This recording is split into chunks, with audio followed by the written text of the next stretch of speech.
Well, once again, a very warm welcome and a very good afternoon from 6th National Conference of Howrah Diabetes Society.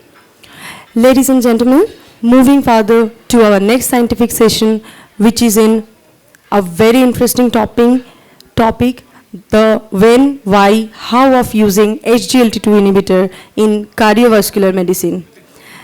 And to chair the session, may I please invite Dr. R.L. Joshi, eminent cardiologist practicing in Howrah, and Dr. Rahul Bhattacharya, eminent diabetologist practicing in Kolkata. Over to you, doctors. Now we will hear from Dr. Soumitra Rai about SGLT2 inhibitors. All of we know that SGLT2 inhibitors, when they were first brought to the market, it was prerogative of the diabetologist or the endocrinologist. So it was largely a diabetes molecule. But since the publication of EMPERAGE outcome in 2015, now one has to think beyond glycemic control.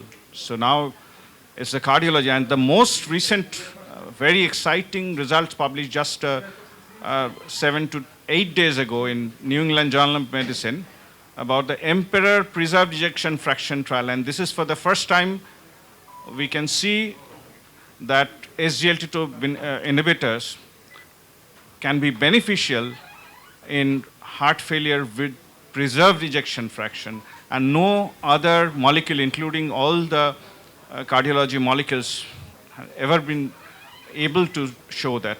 So I'll request my co-chair to introduce the speaker. Over to you, Dr.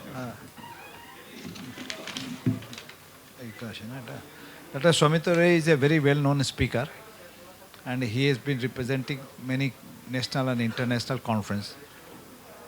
I think everybody in the field of cardiology, in the field of diabetes, and as a physician, they know him very well. He need no introduction, but even then, it is on the slide to the. He is a very eminent speaker. Yes, Dr. Ray. Yeah. Thank you. Good afternoon, respected chair, both here and virtually. Believe me, after 18 months, I am giving a talk wearing trousers below my shirt. However you may interpret it, so it's something new after some time. So that's very exciting. And the subject is as exciting. Why, how, and when using SGLT2 inhibitor in cardiovascular medicine. As our respected chairperson was saying only 7 days ago, I witnessed that while Stephen Anker was presenting in the ESC annual conference, the EMPEROR Preserve trial, and that was fantastic, phenomenal trial. I'll have a few slides of that, which is just published, and it's not easily available. It's not in the public domain yet, but as we are in the core group, I got hold of some of this. So why of SGLT2 inhibitor mechanism and cardiovascular effect? So you know that, as we mentioned, that EMPERAGE outcome was sensational. Nobody expected that a child will be born with 8 hands and 3 legs and 5 heads, something like that. So it was a grotesque child which was born. It was supposed to be a normal anti-diabetic drug, and it was found to be a phenomenal drug for heart failure, for renal disease, for all-cause mortality and whatnot. So it was a phenomenon which was born in 2015 by the origin of when it was presented by EMPERAGE trial. So overall study population showed a 38% relative risk reduction of the combined effect of cardiovascular death and heart failure hospitalization over a period of 4 years. And even more emphatic, which was of course came later on in a subgroup analysis, that Asian patients had almost 1.5 times more effect, that is 56%. So as we are saying, the Asians are really privileged to get the molecule. And empagliflozin reduces individual major component, if you see, 20% lower risk of total myocardial infarction event with empagliflozin. That was phenomenon. Heart failure was there with all the gliflozins, but MACE reduction, atherosclerotic cardiovascular disease event reduction was rather a monopoly of the molecule empagliflozin. So there are some intra-class variation. I won't go into that at the moment. So if we see Emperor Reduced study, the empagliflozin versus in patient with HFrEF. Now that is a subgroup. There is a common pool of diabetic patient and then patients who had heart failure at the beginning. So that was another group. And there we also showed almost similar 20 to 25% benefit of progression of that heart failure. The event related to that heart failure. So not only it prevents the first heart failure attack, but it also prevents the progression of an established heart failure. So they have got different connotations. If you see the cardiovascular death or hospitalization depending on the HbA1c, so there was hint that HbA1c reduction is there across the population, but it does not really so much variable. HbA1c does not really matter so much. So there was a clue at that time that diabetes may not be the guiding factor of the effect of empagliflozin. So sugar lowering may play a secondary part. There is something else to this molecule. So if you see now, improvement of the NYHA class evident from week 4 onward. And that is also very interesting. So you are getting the benefit from month 1. And if you see the newest study, the Emperor Preserved, you will get the benefit from day 18. So it is the not only the ultimate benefit, but it is the quick onset of benefit. So you should not lose a day to start your patient on an SGLT2 inhibitor when you get him in heart failure or high ASCVD or kidney disease. Because every day you are gaining. You don't have to wait to see the gain for 1 year or 1.5 years like many other studies, including your evolocumab study. Such a fantastic anti-cholesterol drug. But the carbs separate after 18 months. So it does not matter really whether you give it today or you wait for another month or so to give the first injection. But here, if you give it today rather than the next Sunday, you are losing 7 days of patient's life. So that is very, very important. So it has to be given and has to be given very quickly because there is no time to lose. A lower risk of serious kidney disease. So not only heart failure, but there is fantastic reduction, almost 50% reduction of the various kind of renal related endpoint. Whether it is 50% reduction of EGFR, whether it is microalbuminuria, whether it is rise of creatinine, however angle, whatever angle you look at the kidney, there are different ways of looking at the kidney function, and you will see kidney is preserved with empagliflozin. And SGLT2 inhibitor may influence the MRA use. Now we know that foundational treatment of HFrEF, heart failure reduced ejection fraction, entails an MRA, spironolactone or eplerenone, is part of the 4 basic drugs. But many times we cannot start the MRA or we have to discontinue the MRA because the patient gets hyperkalemia, particularly when the patient is having an ACE inhibitor or if the patient has sacubitril valsartan. But it has been shown that if you co-administer a SGLT2 inhibitor as a part of medication package, then your potassium rise is much slowed down and patients tolerate the MRA much more frequently. So that is an extra bonus that by giving a third drug, you are paving the path for the 4th drug to be given safely and effectively. So this is very interesting. So European Society of Cardiology Ad Hoc Task Force on this showed very recently, you see, 2021, that an individual with heart failure with HFrEF, with or without diabetes, risk of cardiovascular death or hospitalization heart failure is reduced by dapagliflozin and empagliflozin. Class 1A indication. In individual with type 2 diabetes, recently hospitalized with heart failure, risk of cardiovascular death or hospitalization for heart failure is reduced by sotagliflozin. Now that is the, you know, that soloist WHF trial where the gliflozin is added in the acute heart failure setup. But that is altogether a new ball game. We are not very sure about acute heart failure with this group of gliflozin because sotagliflozin is an SGLT2 and SGLT1 inhibitor together. So whether pure empagliflozin or dapagliflozin will show the similar benefit, I'm sure it will show, but my surety doesn't mean anything. We have to prove it by trial, and the trials are ongoing. So you will get it by 2023.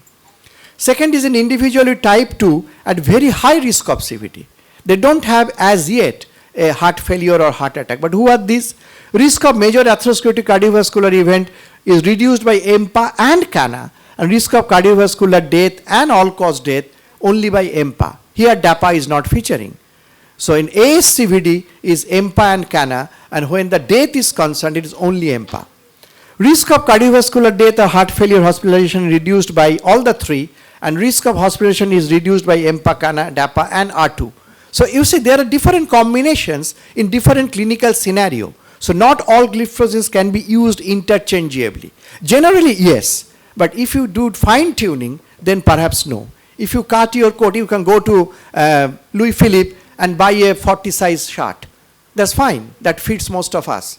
But if you go to your tailor and give a piece of cloth, they will make the shape of your shirt as per your body. So there is a difference. People will differentiate that it is a mass production shirt and this is a tailor-made shirt. So that is here exactly the same difference. You can treat your patient as a mass patient, or you can treat your patient as tailor-made therapy. It depends on how good a tailor you are. And risk of kidney disease progression is reduced by EMPA, CANA, and DAPA. Here in kidney and in heart failure, they are all same. But mortality, they are not same. Cardiovascular mortality, they are not same. Heart attack, they are not same. Stroke, they are not same. Peripheral vascular disease, they are not same. And most of these things, EMPA excels over CANA, CANA excels over DAPA. In individual with type 2 diabetes and proteinuric diabetic kidney, progression to end-stage kidney disease is reduced by CANA and DAPA. In individual with proteinuric CKD with diabetes, so you see, you will be confused by these things.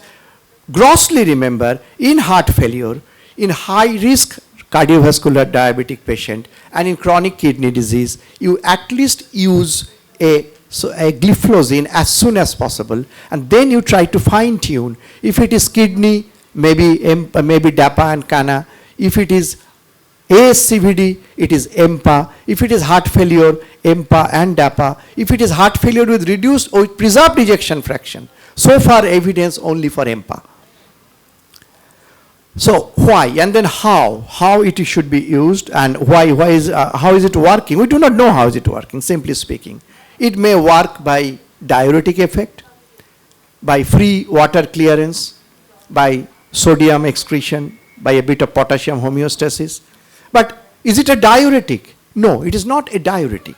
Diuretic causes intravascular volume loss with postural hypotension, with hyponatremia, hypokalemia, reduction of blood pressure.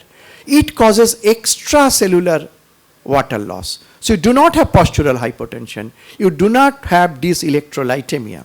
So that is the beauty of this. So it is not that way a conventional diuretic.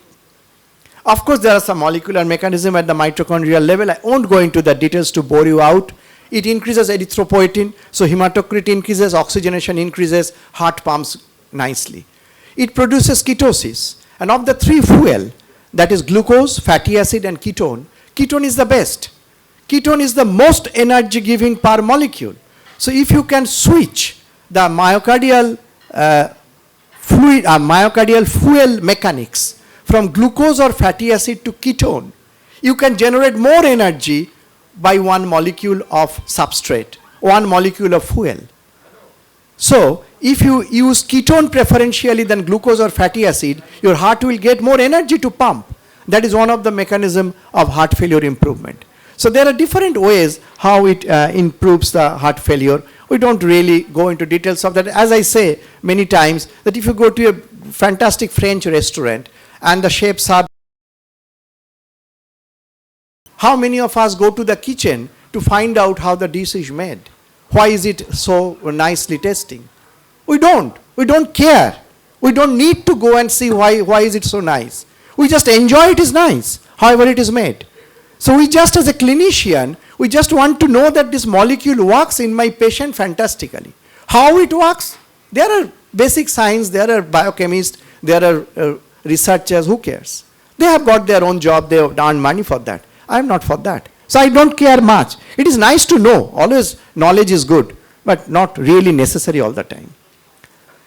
So it also reduces left ventricular mass. If you do serial echocardiogram, you will see that left ventricular hypertrophy is regressing, left ventricular mass is regressing. So at least grossly you know that you are doing something good to your heart, which you can see. Not you have to go to electron microscopy. You can just see by echocardiography that your LV mass is decreasing. Epicardial adipose tissue, this is now very interesting, that the heart gets more restriction because of adipose tissue around the pericardium. So it is also now reduced. Another mechanism, there are so many mechanisms that heart improves. Ultimately it shows that there is stoppage of apoptosis of the heart. Heart regains its muscle fiber, regains its ejection fraction, regains the stroke volume, so heart failure regresses. That is the most important thing you want to know. Now, decoding the molecular mechanism, I am really, as I am saying, I am not bothered about this, how it works. So, when to give cardiovascular relevance across heart failure and ASCVD spectrum. Now, you know, this is a pretty old slide now, 2 years old. Now, EASD, European Society of Cardiology, as well as the diabetologists, they're very clever people.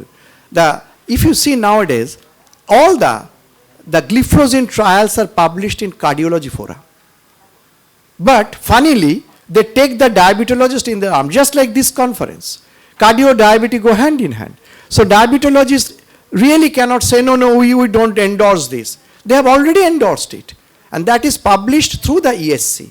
But you will see everywhere the diabetologist organization of that country, of that continent, has already endorsed it. So it is a joint publication. All the time it's a joint publication. So that is very, very clever and very effective.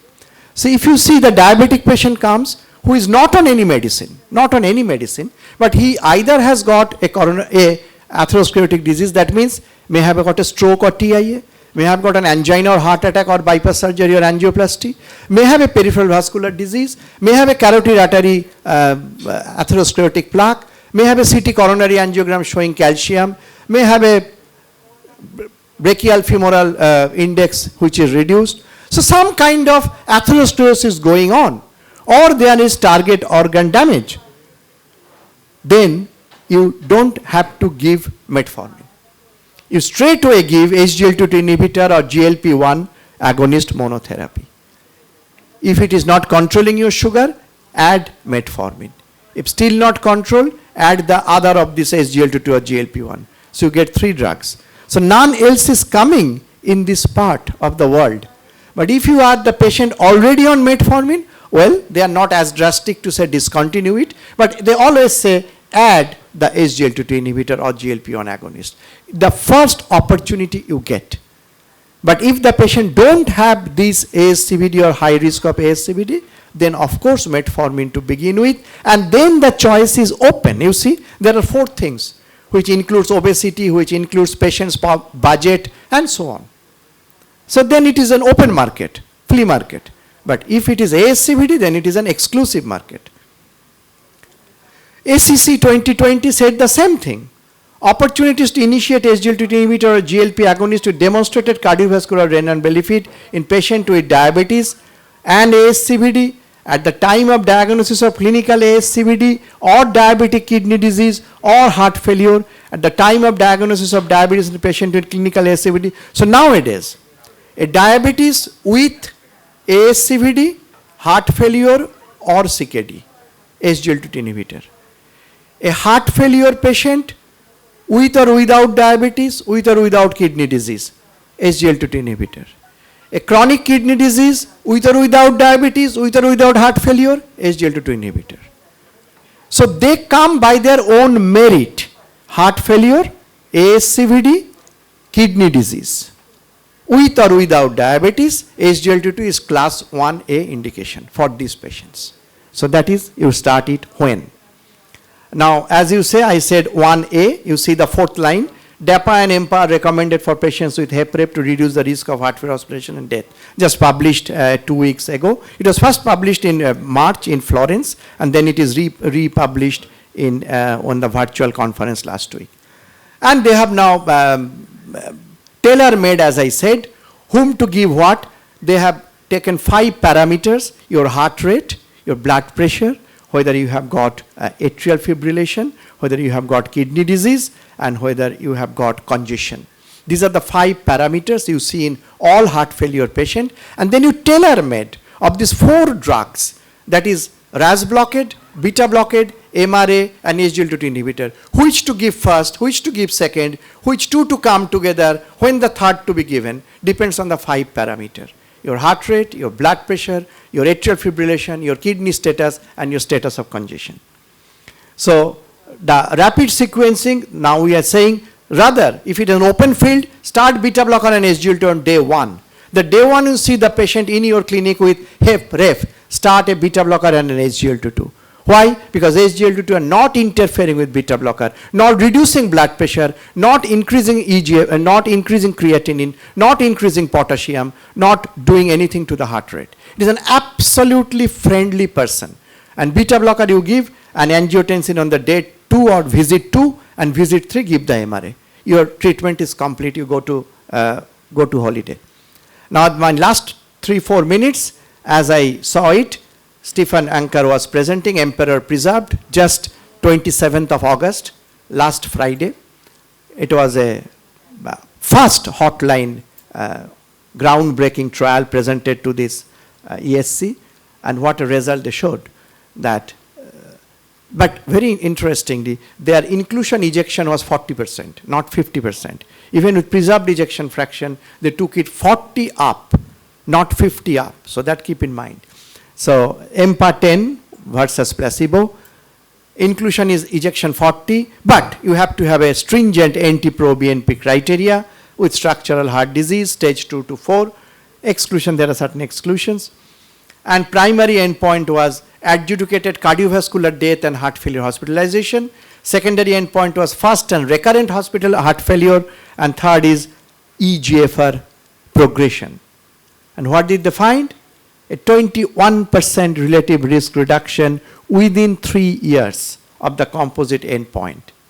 Number needed to treat is only 31. So it is a fantastic benefit, and if you see the curves separate from day 1, there is no overlap. At any point they are not overlapping. From day 1 they are separating. So you are giving your patient the best of the world treatment from day 1. So that is very, very interesting. Don't wait.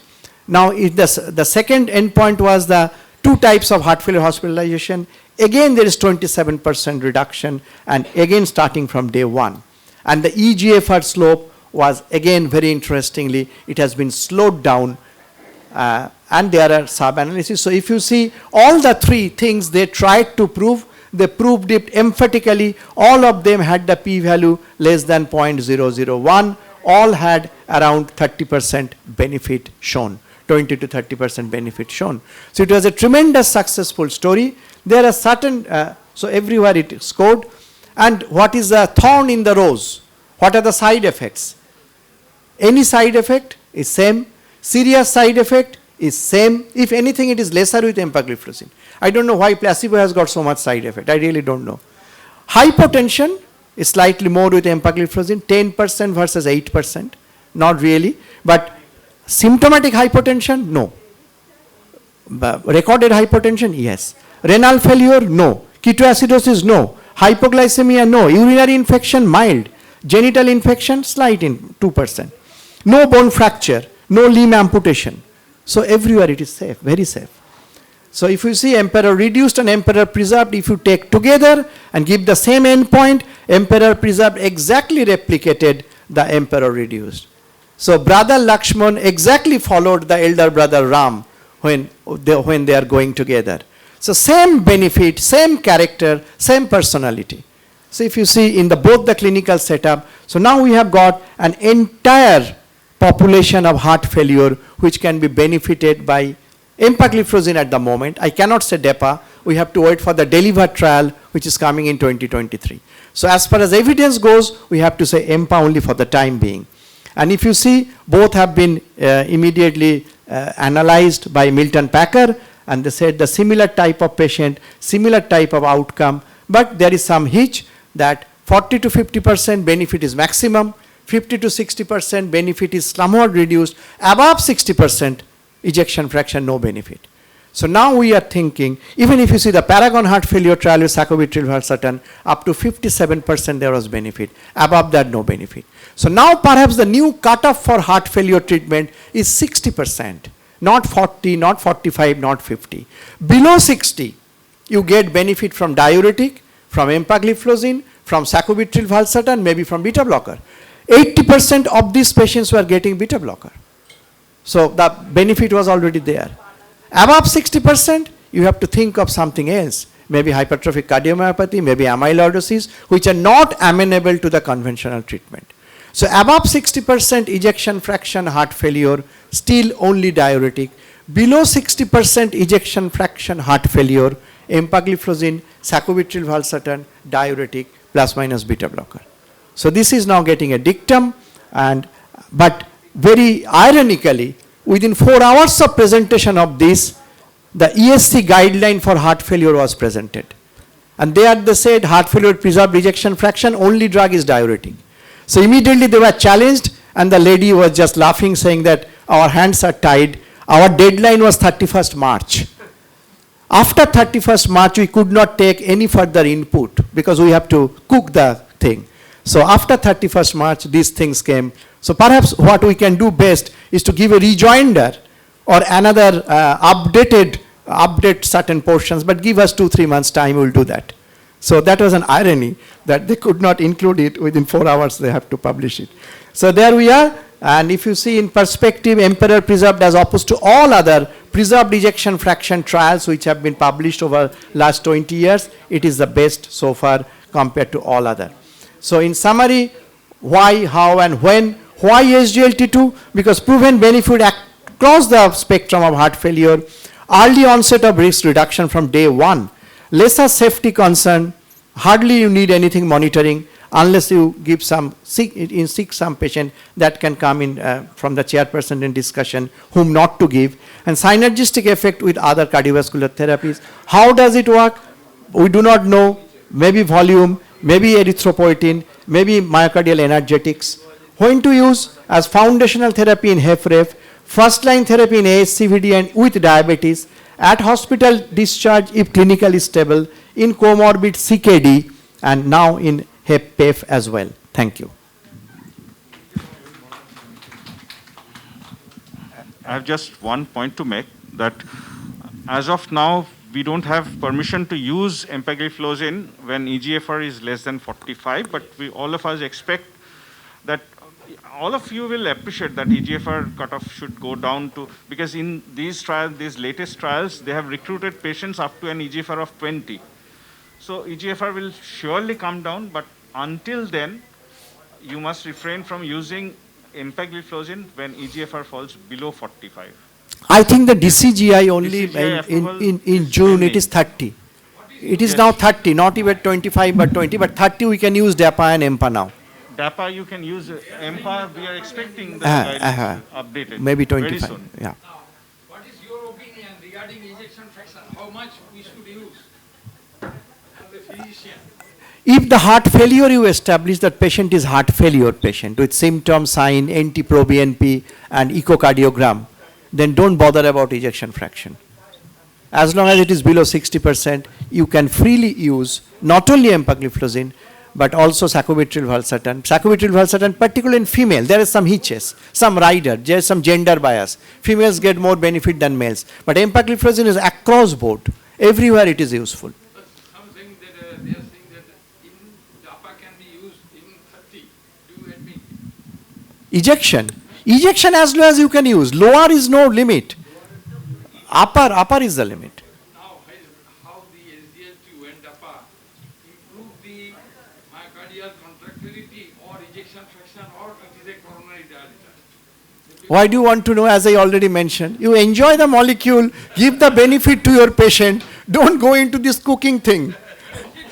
Why is it tasting so nice? Don't go into that. Was saying We are not trained to do that. that it improves the You have to have a PhD in biochemistry first and then have a PhD. was the creatinine level. I don't bother. I really don't bother. I think empagliflozin is a wonderful molecule. After lifestyle metformin, and if patient can afford, I would like to give empagliflozin, because this will prevent, even the patient has got failure or not failure, it will prevent the future failure. Yes, Because- absolutely. That's the because thing. diabetes is atherosclerotic, It's a accelerated atherosclerosis. And not after metformin anymore. Yeah, no.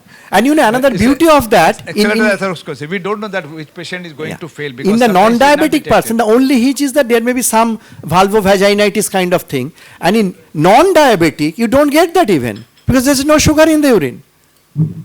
In the non-diabetic, you are not getting any sugar in the urine because if the sugar is normal and the normal blood sugar is not coming into the urine. So it is a very fantastic thing that the gliflozins, when given in non-diabetic, there is even less incidence of vulvovaginitis or genital infection. So you can use it bindas, more freely than in a diabetic patient. I sometimes say my diabetic colleagues also that it is my innovation that control the sugar first with your whatever you give insulin or glimepiride, and then you start the SGLT2. You don't have any vulvovaginitis because there is no more sugar to be down.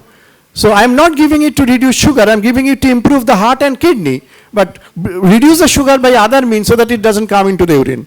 So that is my thought. Actually, it is a cardiorenal drug. Absolutely. Having important side effect in form of reducing blood sugar. Yes. Yeah, that's another way of putting it. But it doesn't cause hypoglycemia. Many a times we get Sometimes the patient asks which drug you can omit. You are adding a costly drug. Yeah. But you are saying that it works in everywhere. Yeah. Failure and That's good. hypertension. Yeah. But which beta blocker and insulin, then which drug we can omit? No, you tell the patient na, because in one price you are protecting 3 organ. 3 organ अच्छा हो रहा है भाई. आपका heart ठीक हो रहा है, लंग किडनी ठीक रहा है, ब्रेन भी ठीक रहा है, वो भी ठीक रहा है, तो एकदम समझ जाएगा. But they are saying that you are adding. You are getting it free. Tell them you are getting it free. So that will be a long-term investment in the health. They will be more attracted to take it. They will avoid the complications. Some people want things free, and that's the Diabetic psychology. complications will be So- reduced. Diabetic complication by investing. So Earning buy the one mutual get two fund, free. you get Buy lot of one benefit. get two free. Just tell them, and they will be convinced. Long-term benefit. Long term. Because invest in the mutual fund today, you will get the benefit after 10 years. But you have Like to that, you will convince preventing- yourself you are first. preventing the complication of diabetes disease. No, but the jokes apart, I think we doctors should act very conscientiously. First, we have to see that we are believing in the drug, in the treatment. Then only we should offer it to the patient and tell whatever to convince them. That is different issue. But we should not do something which you don't believe, but just doing to oblige some other person or some other industry or something. That is the first and foremost thing. First, you get yourself convinced that yes, it is good. If I am the patient, I will take it. Then you give it to your patient. Then your conscience is clear. Many a times we get echo report, diabetic or hypertensive patient, diastolic dysfunction, and many times left ventricular hypertrophy. So, are they candidate for empagliflozin? Now you see, firstly, if you ask this patient, do you get out of breath? Did you ever get a answer no? I haven't got in my lives. Nobody says I am not out of breath. They are always out of breath.